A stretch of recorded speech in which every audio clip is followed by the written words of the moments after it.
Thank you guys for being with us this morning. Super excited for this next session. Where you are in how you think about crypto, either for yourselves or for your clients, is one thing, but there's no shortage of content. There's no shortage of perspective out there. As financial advisors in wealth management, regardless of where you are today, you need to be paying attention to it. You need to be educating yourself on it. And there is no one else better than the gentleman we have joining us today, Michael Saylor, Chairman of Strategy, to help you understand the opportunity around Bitcoin. So please, Michael, come to the stage and give it up for future-proof legend, Mr. Bob Pisani. We gon' be alright. We gon' be alright. We gon' be alright. We gon' be alright. Do you hear me? Do you feel me? We gon' be alright. We gon' be alright. Huh? We gon' be alright. Thank you, Matt. This is my fourth Future Proof. I'm a big fan of this conference for a simple reason. As you all know, a lot of you go to financial conferences. Most of them are in decline, have been for a number of years, because the people going don't get everything they need to get out of conferences, which is a little bit of social interaction, a little bit of content, a little bit of fun, and most importantly, a way to build a community and build some relationships, build professional relationships with people you care about. And that's what Future Proof has been able to do. Those of you who have never seen this speed dating thing that goes on over here, you should watch it. It's really remarkable. It's sort of the heart and soul of how this organization actually works. It matches people who are looking for services with people who provide services, simply put. And it is something to watch. It's like a giant high school auditorium in there, and it's remarkably effective. So I'm a big fan here. This is my fourth one, and I think very highly of it. Michael Saylor's here, the Executive Chairman of Strategy. And boy, we have a lot of interest in this, and a lot of interest in crypto in general. And Michael, there's sort of three things I want to chat about here. We have about 40 minutes. You'll have a chance to ask questions. So there's a monitor here where you can write in the questions. We'll be happy to look at them and discuss anything you want. But Michael, there's sort of three broad areas that I'm interested in. One is starting off with just Bitcoin, the asset class, where we are on that. I want to talk a little bit about strategy, the company itself, what your plans are, and then maybe a little bit about the digital asset economy in general, a sort of broader topic than just Bitcoin. But let me just start with Bitcoin right now. These people are interested in it. It's down about 20%. It was 100,000. Now it's around 80,000. Just give us a high-level view of what's going on with Bitcoin itself right now. Yeah. My first speech on the beach. Very excited. Just like I'm excited about Bitcoin, I actually think this is a historic inflection point for Bitcoin, because all of the very important questions have been resolved to the satisfaction of the asset. The question is it a commodity or a security? That's really, really critical. The second question is there any other digital commodity? A third question is, how does the administration view it, right? There's always a question of, will it be copied, will it be banned, will it be hacked? So what we've seen over the past 12 months is we saw the spot ETFs approved. They were historically successful. Then we saw a red sweep. Now we see an administration where every single cabinet member is pro-Bitcoin. Every financial cabinet member, the head of the SEC, Treasury, and CFTC, pro-Bitcoin. And then the question is, will the administration be clear or ambiguous? Well, Trump created the Strategic Bitcoin Reserve, very clear. And then he hosted the Digital Assets Summit Friday about a week and a half ago. And then that night, the crypto czar, David Sachs, went on television. And in an interview on television, he said that Bitcoin is the only crypto asset recognized as decentralized by the administration. Well, that's code word if you understand the law, understand securities law, understand finance. If that's the only asset decentralized, that means that the only crypto commodity recognized by the United States government, and therefore by the entire financial establishment, is Bitcoin. Ergo, Bitcoin has emerged as digital gold. with the endorsement of the U.S. federal government, with the endorsement of Wall Street. I want to hear more, but do you mean this to say that there is no other digital asset that we recognize as a commodity, not Ether, not anything else? Is that where you're going with this? That's what I'm saying. And by the way, that's not what I'm saying. That's what David Sachs said on television. David Sachs reports to the President of the United States, and what he said was, this is the one we recognize as decentralized. Bitcoin is special.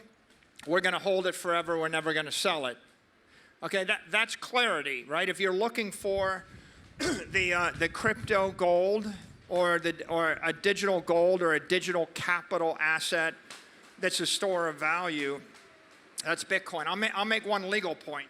Where does this leave the other crypto assets? I'll lay that out too. The legal point is it is illegal to capitalize a public company on a security. So you can only capitalize, but when I say capitalize, I mean if I have $1 billion of liquid assets, I can buy $1 billion of real estate, $1 billion of gold, $1 billion of soybeans, $1 billion of crude oil, or $1 billion of Bitcoin. I cannot buy $1 billion of Mag 7 stocks, $1 billion of Apple, $1 billion of the S&P index. And so the fact that Bitcoin is recognized as a commodity and the only crypto commodity it creates a very safe haven for any public company or public company investor looking for the winner. And what's the implication? It's this. The administration is very pro-digital assets. In my opinion, when the dust settles, there's going to be digital commodities, of which Bitcoin is the only universally acknowledged one. There may be some over the next decade. It'll be very hard to overcome that bar. And I think David Sachs said that as well. He said, it's possible that maybe we'll recognize another asset as decentralized. We don't right now. And there's maybe going to be half a dozen of those in the next 10 or 20 years. That's very rare. The second is a digital currency. That's a stable coin, and so the government's gonna pass. I think the Genius Act will be passed. The U.S. government will allow a U.S. regulated company or bank to issue a stable coin as long as it's backed by treasuries, by currency equivalents in a U.S. Regulated institution. The third asset will be digital securities. That's tokenized stocks and bonds. I think you'll have to be a regulated entity. BlackRock will issue digital securities. You'll get a digital share of Apple or a digital ETF. And they'll circulate 24/7, 365. And then the last will be a digital token. And a digital token will be the lowest threshold. Anybody can launch a token. It won't be a security. It will stop short in the utility that's deemed legally a security. Right now, the SEC is going through an elaborate set of meetings to determine what constitutes a security. Trump coin will not be a security. We know that. Sachs has even said that. It's likely going to end up being deemed a token. And I think if I'm in the crypto industry, the takeaway is the only thing where you've got regulatory clarity, if you're going to put $1 billion bet on right now, the only thing you would do is put $1 billion bet on Bitcoin as a long-term store of value. That is clear. The president said he wants the digital assets framework on his desk by August at the White House a week and a half ago. I think you will have clarity that will be passed into law and signed by the president sometime in 2025 that will create a very clear path for digital currency, digital tokens, and digital securities. They're coming. But right now, the real news of the past 2 weeks is there's one digital commodity endorsed by the U.S. federal government. I just want to start off again with the first question about where Bitcoin is. So we were at 100, now it's 80. Can you give us some thoughts on what might happen in the next few months around Bitcoin, and to what extent is the current volatility overall in the markets affecting Bitcoin? Yeah, I think Bitcoin is the most useful financial asset in the world. On Twitter, or on X this weekend, the chatter was, someone posted $10 million and took like a 40-to-1 leveraged short bet. And so where else can you actually get $500 million of credit by posting $10 million of collateral on the weekend? And so you have massive, massive leverage available, massive liquidity available. And whenever there's a macro theme, if people are wanting to be short risk assets or short anything, the one thing you can short 40-to-1 cross-collateralized by anything is Bitcoin. So it's going to be more it's going to be more volatile. But I actually think that this is kind of a historic entry point because all of the risk has been stripped off the asset. Like, you pretty much know Wall Street's going to embrace it, the U.S. government's going to embrace it, and banks in the U.S. going to embrace it, which means that all the other banks will embrace it. You already know all those things, and yet the market is really skittish based upon concerns about tariffs, the disposition of the U.S. economy, the interest rate forward graph. And so you see the interest rates have pulled in 30, 40, 50 basis points, and we're in this macro risk-off zone. When that flips, I think Bitcoin will rip forward with a vengeance. Now, you said Wall Street's going to embrace it, and that is true, but still, it's limited. I've been talking to these RIAs here. Many of them are very interested in Bitcoin, but a lot of them have questions when I walk around and say, what do you want to hear from Michael Saylor? They say, well, we're still concerned about suitability issues. We still have issues about recommending them to our clients. This is still a real concern. What do you say to those who are still concerned about suitability? The only asset endorsed by a president of the United States in 50 years is Bitcoin. I mean, go back in the last 200 years in the history of the country, and I think if you go to the founding fathers, they wrote in the Constitution that money is silver and gold coin. And then at some point, there was a chicken in every pot, and maybe with the founding of Fannie Mae and Freddie Mac, we endorsed everybody to single-family home ownership. But in the 21st century, you have just one asset, Bitcoin. The president saying, don't sell your Bitcoin. Saying more than that, saying the United States won't sell its Bitcoin. And so everything else you put your client into, if the U.S. government seized any other security that you sold to a client, if they seized any collectible, any art, any real estate, they would sell it. The only thing that the U.S. government won't sell if they are to seize it is Bitcoin. And so what do I think about suitability? I think that you've got the president telling you, you've got David Sachs telling you, you've got Scott Bessent on television this weekend saying, we're going to be the leader in digital assets. You've got the most successful ETF in the history of Wall Street, IBIT. You've got $140 billion of capital flowing into spot ETFs in 12 months. And you've got Bitcoin outperforming everything in everybody's portfolio. And you have the most successful commodity in the history of the world, right? Every other commodity, by the way, is a dog, right? You shouldn't be investing in soybeans or, holding natural gas or gold, oil or gold or wheat or corn, because it's pretty obvious capital and know-how will produce infinite supply of that. Bitcoin's the only commodity with a hard cap of 21 million. And so on one hand, a commodity has so many legal advantages. You can market it, you can hold it, you can capitalize a country on it and a company on it. And so it's a big advantage to be a commodity over security, but the only commodity that's going to outperform the S&P index and the cost of capital is Bitcoin. And so right now, something nobody else knows. If you basically take advantage of that knowledge, I think you make your clients a lot of money. Well, it doesn't answer the suitability question. I mean, the president saying buy Bitcoin is nice, but the president's saying we should buy Tesla too. And he's got Teslas out front of the yard.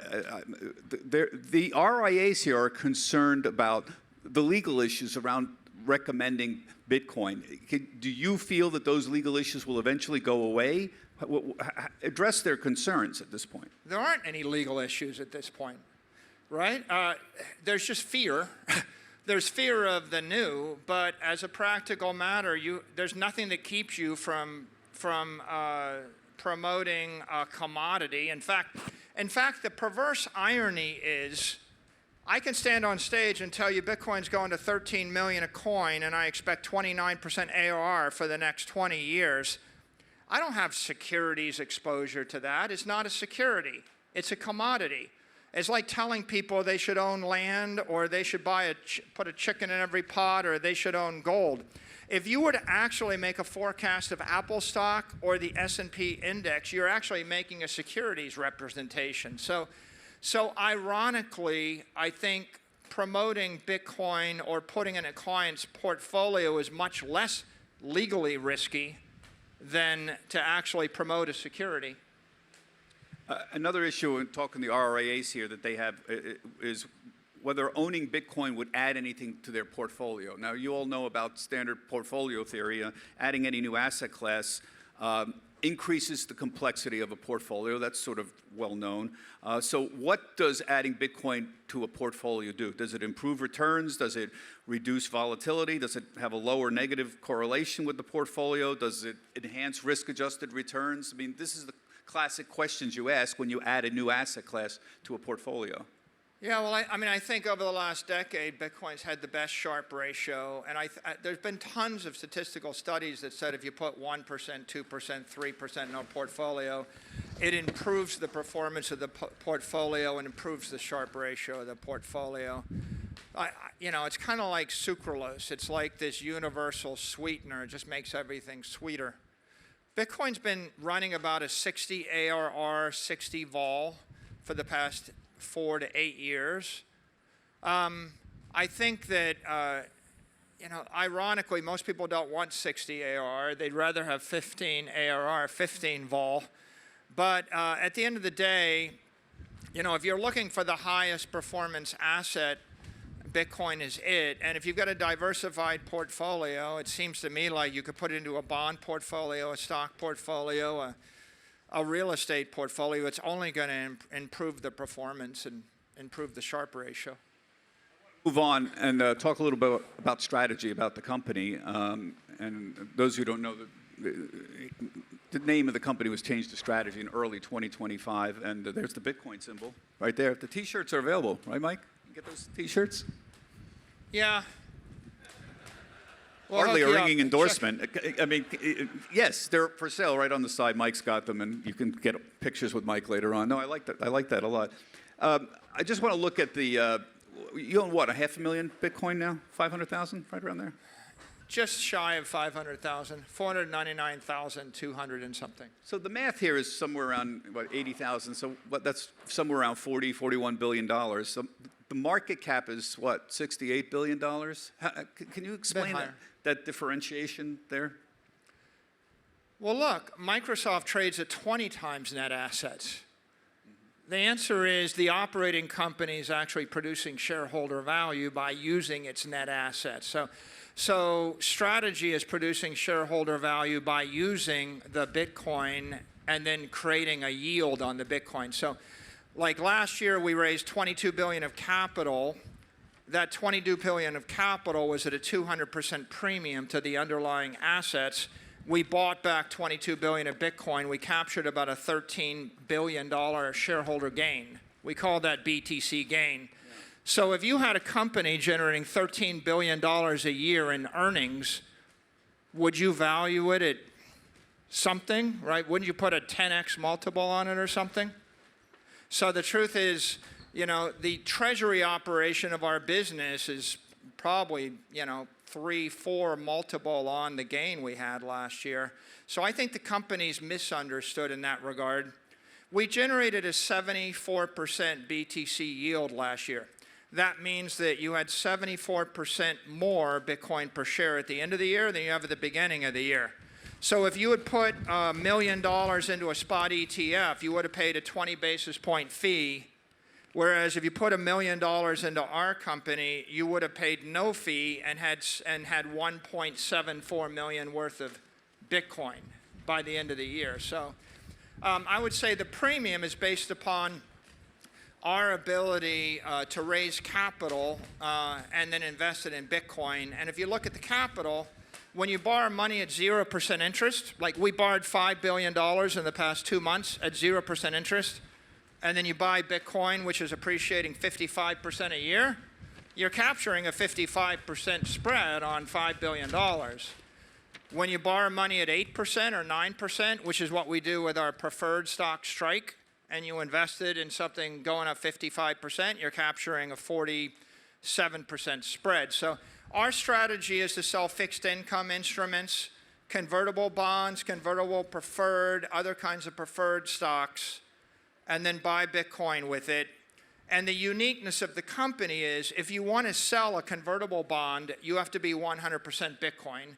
And if you want to sell a fixed income instrument, you have to have collateral. So if we're holding $45 billion of Bitcoin, then I can sell $4 billion worth of a senior thing, which yields 5 or 10 or 15%, reinvest it at 50%, capture the spread, and that becomes the gain for the common equity, and that's the value being created by the operating company. And you have a software business. What is the value of the software business, the standalone value? It's very small. It's de minimis compared to the market cap of the company. Right. I mean, the way to think about the company is it's a $45 billion company that's growing 90% a year. Right? And if we stop doing anything, it's a $45 billion company growing 55% a year because Bitcoin is growing 55% a year. So how do we grow faster than 55% a year? We go and we borrow $5 billion in a convertible bond market, we reinvest it, and that actually allows us to outperform Bitcoin. So it's the premium that's got people a little confused. I know you tried to explain that, but I called some people and say, explain this premium, and some said, well, look, it's attracting institutions that are barred from direct Let me crypto. give you another metaphor. If you had a company that had a 15% dividend yield and another company with the same assets that had a 0% dividend yield, which of the two companies would be more valuable? All right. Well, I know you keep bringing up the Bitcoin yield. Let's go there. This is a little confusing. This is a new financial metric. You're the only company that's using this financial metric. Bitcoin yield, those of you who don't know, and I'll take a stab at this, it's the percentage change in Bitcoin holdings relative to diluted shares outstanding. Is that right? Explain that to people because it's key to Bitcoin yield understanding. is the increase in Bitcoin per share on a fully diluted basis. So let's just go to basic theory of business. There are three ways that an operating company can create shareholder value. Most people only think of two of them, but there are three. The first way is operating income.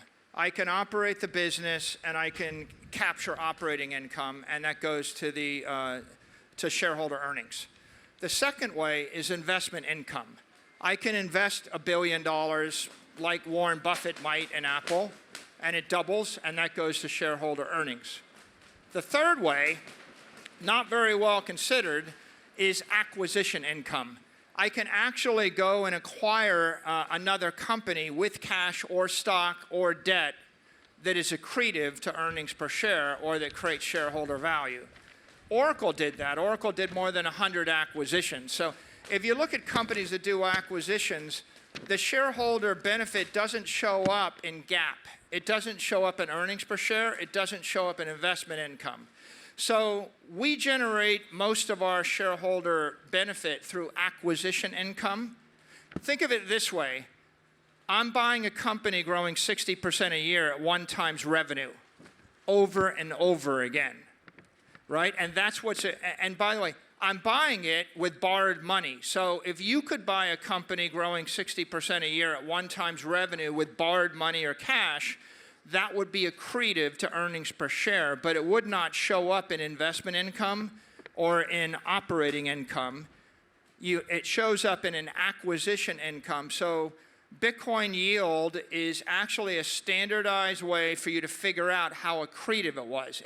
If I were to sell if I have $150 a share in Bitcoin, if I were to sell the stock at $120 a share and buy Bitcoin, it's dilutive. I would have a negative BTC yield. If my stock's trading at 300, then it would be accretive. I'm actually capturing 50% of the spread, and I have a positive yield.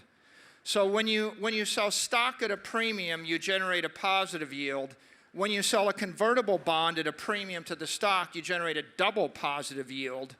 And if you go look at Strike, Strike is basically, if I'm selling Strike at $90 a share, it's got a 1/10 a share conversion rate. That's like selling stock at $900 backed by something like $150 to $200 of Bitcoin. So it's an extremely high spread and a high yield. I guess what I'm saying here is that this is not a traditional performance metric. You're the only one that uses this. And it's difficult for the rest of the world to understand how this compares to other traditional performance metrics. Well, ironically, every company that ever went on an acquisition streak, what happened is the CFO comes up with a proprietary model and goes to the street and convinces the analysts and the shareholders that in 5 years, this acquisition will be accretive on an EPS basis. And it's a trust me. But most acquisitions by public companies are opaque, and then the acquisition takes 3 to 5 years to play out. You could never do what we've done with an Oracle or with any roll-up or another acquisition because they've got heterogeneous credit and heterogeneous risk.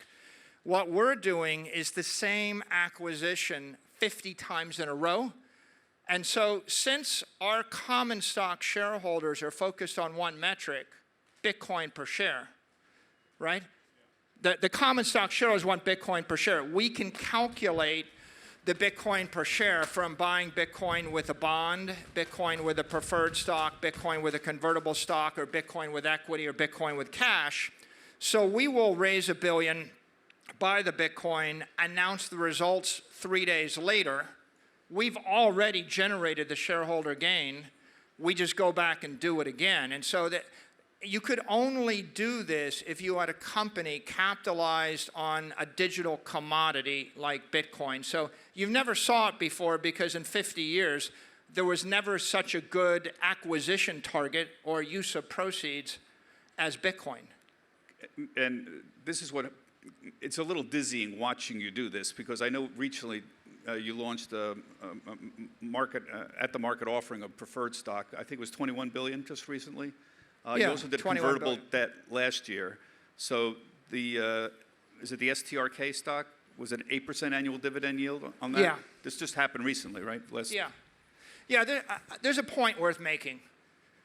Every public company you hold is capitalized on short-dated treasuries. And if you did the numbers, it's like a 3% after-tax ARR and a 3 vol. 3 volatility, 3 ARR. We're capitalized on Bitcoin, which is 60 volatility, 60 ARR. If your ARR is higher than the cost of capital, if you're higher than 1515, like the S&P, you're positively polarized to capital. If your capital asset is less than the S&P, you're negatively polarized to capital. So we put a crypto reactor fueled by Bitcoin in the middle of the balance sheet of a public company. It's like putting a fusion reactor in a car or a plane. It completely inverts conventional financial wisdom. And so here are some stats for you, Bob. We are the most prolific issuer of convertible bonds in the market last year. We're the most prolific this year. Our convertible bonds are the most successful convertible bonds. They're the most successful bonds. Our stock doubled the performance of NVIDIA, so we have the most successful public stock. We have the most successful options market on a market cap basis. We have the most liquid stock on a market cap basis in the S&P. We're the most volatile stock in the S&P universe. And that convertible preferred we just sold, it's the most successful preferred stock in a decade, the most volatile, the most liquid, and that ATM we did last year is the biggest ATM of equity in the history of the market, the most successful, and then that preferred we just put an ATM on. That's the first time in the history of the stock market anybody ever put a shelf registration on a preferred stock. Why? All of those instruments, by the way, we also have the most successful derivatives. Look at the performance of MSTY, MSTU, MSTX. Why? Well, because we're actually putting a volatility generator, like an oscillator, that's appreciating at 4x the S&P index in the middle that's driving all of those securities, right? So it's not an accident, it's an actual engineered design. And I guess the last point I'll make is it's not even particularly complicated engineering. The leap here is not complicated engineering. A car, a steam engine, a jet engine, a petrochemical refinery is much more complicated. You just have to make the one leap of saying, I'm going to recapitalize 100% of the company from T-bills to Bitcoin. And I don't blame everybody else for not doing it, because it wasn't really possible to do before Bitcoin, and you would have been making a big leap before 2024, maybe before November 5th, as to whether or not this was going to be accepted by the establishment. I just want to make everybody clear on what's happening here, because you used the word engineering, and it is. Essentially what you're doing is you're raising a lot of money, like $4 billion in low-cost debt. It's convertible notes. That's what you're doing. You're raising money, low-cost convertible notes. Is it 0% convertible notes? What's the? Yeah, zero. Yeah, and Zero. you're buying Bitcoin. So raising a lot of cheap money, and you're buying Bitcoin. Then you're using any rallies in your stock to go out and issue equity and buy more Bitcoin, and essentially this is a giant feedback loop that depends on Bitcoin. Yeah, triple feedback loop, maybe quadratic, right? Because when I sell the convertible preferred, I buy Bitcoin, which is good for Bitcoin. I put leverage into MSTR, which is good for MSTR, which is then good for the convertible bonds, which is then good for Strike. And so everything is feeding back. And if you're a hedge fund and you generate 3x the S&P index, how much capital will your limited partners give you? The answer is infinite. And if you're a hedge fund and you generate 10% less than the S&P index, how much capital will your limited partners give you? None. And so everybody, by the way, Bob, there are plenty of well-run public companies. Arguably, there are a lot of companies that are run better by more talented people, but the difference between us and them, every other well-run public company is trying to get rid of their capital as fast as possible.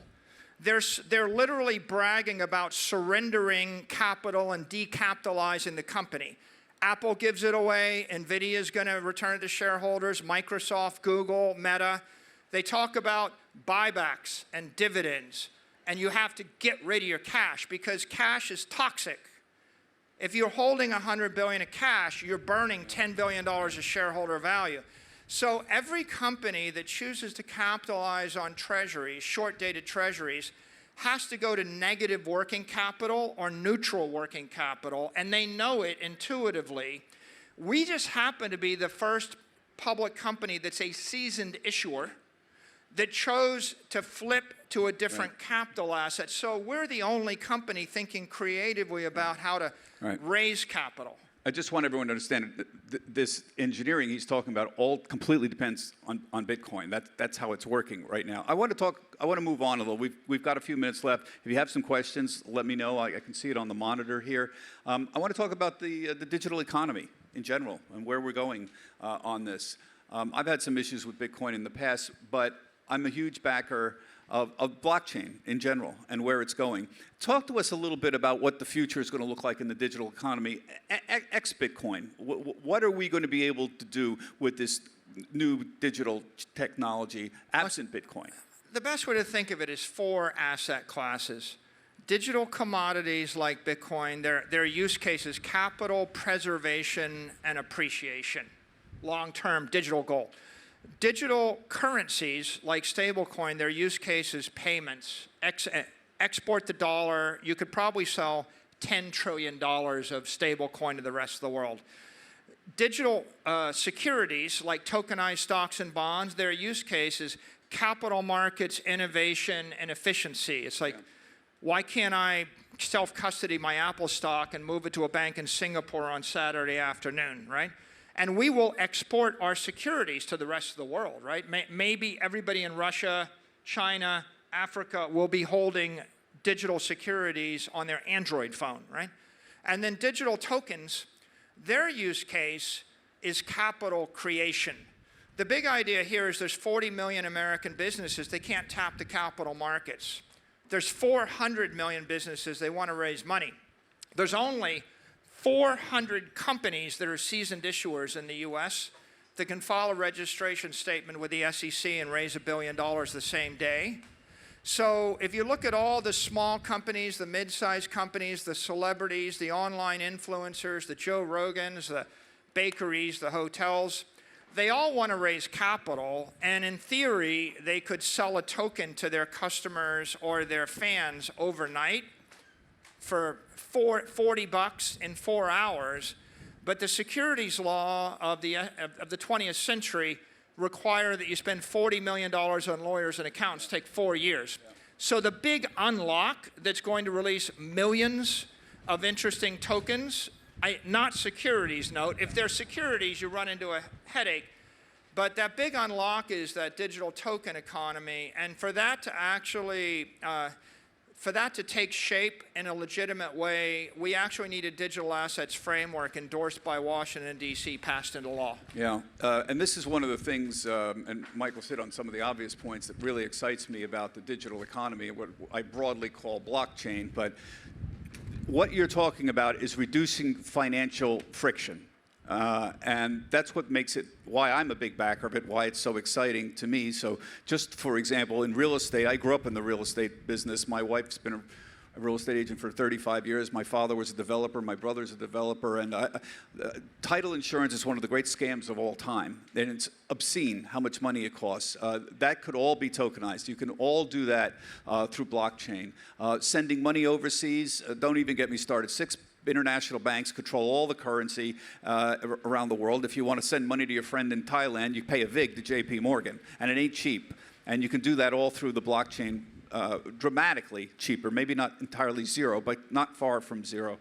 Then there's just clearance in the stock market. I cover the stock market, and that's a business that could easily be moved onto the blockchain much more efficiently. So what's the overarching theme here? Reducing friction, reducing financial friction, reducing the need for intermediaries, reducing, my wife brings home literally 1.5 inches of paper to buy a house that she's selling, 1.5 inches, and that's not a joke. It's obscene, the amount of paperwork. All of this can be made much more efficiently using blockchain and digital technologies. That's what gets me excited. Whether Bitcoin amounts to, as Michael fervently believes, and you see how passionate he is, and I love that about him, that Bitcoin is the ultimate kind of digital gold, remains to be seen. But people should be excited about that. I know you get kind of sidetracked as the Bitcoin king, but the technology around this is so exciting and interesting that it is going to change the world. Bitcoin may or may not change the world, but the technology is going to change the world.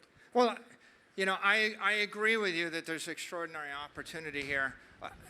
In a digital asset strategy I presented at the White House about a week and a half ago, I pointed out that there's a $100 trillion opportunity for the United States if they embrace enlightened policy with courageous leadership.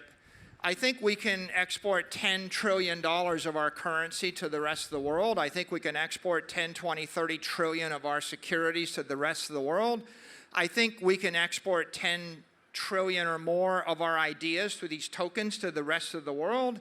I think that we can export our values in the form of Bitcoin to the rest of the world. And the only place we might slightly disagree is, in my opinion, Bitcoin has won as the digital store of value because there's $1 trillion of smart money behind it, and it's 99% dominant. So, and I'm willing to put $50 billion behind that bet. You're free to bet on the other thing. Yeah. Tell me the other thing, meaning the stock market. Tell us about the Saylor Academy. Tell us about your education plans. Do you want to incorporate Bitcoin education into its curriculum? He has an academy, so tell us about it. Yeah, well, my thought, when I went to MIT, my family was impoverished in the first 4 weeks of going to a nice school. So I thought, why shouldn't you be able to get a decent education for free in the modern era? So I created an organization that creates a website and a set of mobile apps that give away free education. And we've done it. We've given away education to 3 million students. We're on our path to being accredited as a university in the state of Florida, so we'll be giving out degrees very shortly to become Saylor University. And we have uploaded about a dozen courses on Austrian economics and monetary theory and Bitcoin and digital assets that are freely available if you just go to Saylor.org. My general view is there's no reason with the internet and AI that any student anywhere in the world shouldn't get infinite education for the cost of the electricity and the hardware. And I know it doesn't replace the country club experience and the social experience of getting to go to a Harvard or a Stanford or an MIT, but I think we should start just by giving this, egalitarian, utilitarian entitlement to everybody on Earth using technology, and that's been my charitable mission. As you can see, Michael has a lot of big ideas well beyond Bitcoin. Saylor.org, did you say? Yeah, Saylor.org. Okay, there'll be a lot more coming from him on the Academy. We're going to have to leave it here, folks. Michael will be here coming by. If you want to say anything to him, please do. And thank you all for coming. And remember, this is about building community. Don't miss the opportunity to make new friends, follow their careers, because the people you're going to meet here are the people that you're going to be able to consult about your own career. They're the people that you're going to be able to get an honest opinion from. They're not going to try to sell you anything. They're going to want to know what your career is doing. They're going to want to help you, and you're going to want to help them. So that's what this is all about. It's all about community, and this organization has been very successful in building that community. Thank you, everybody, for coming. Come by and say hello.